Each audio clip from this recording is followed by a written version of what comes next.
আচ্ছা, ধরো শীতের ভোরে তুমি আর তোমার বন্ধু মিলে বেরোলে একটু গ্রামের দিকে, মানে তুমি তোমার এলাকা ছেড়ে বেশ কিছুটা দূরে বাইকে করে গেলে, যেখানে চারদিকটা শুধু সবুজ আর সবুজ, চারিদিকে শুধু গাছপালা, ঠান্ডা কনকনে বাতাস এবং একই সঙ্গে আছে পাখির কিচিরমিচির ডাক। তাহলে ভেবে দেখো বিষয়টা মোটামুটি কেমন লাগবে। হ্যালো, জায়গাটা কোথায় দাঁড়িয়ে তোমাদের মনের মধ্যে সংকোচবোধ থাকতে পারে, কিন্তু চিন্তার কোনো কারণ নেই, জায়গাটা আমাদের কাকদ্বীপেই। তুই চিত্ত মিলে এখন এসেছি ভুবননগরের এখানে, জানি না কোথায় কি আছে। ঠান্ডা ঠান্ডা আবহাওয়া আর তার মধ্যে অচেনা এক জায়গা। বাধা আছে না এক্ষুনি খাউ খাউ করে কামড়ায় দিত। আর আমার এই ভিডিওটা সঞ্জীবকে ছাড়া অসম্পূর্ণ।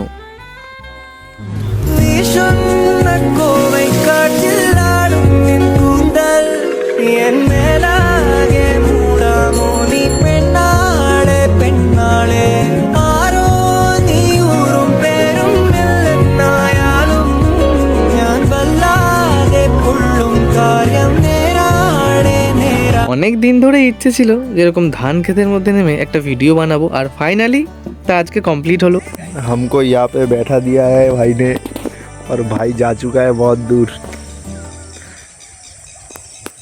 साले ने हमको चुतिया बना रहा है सुबह सुबह।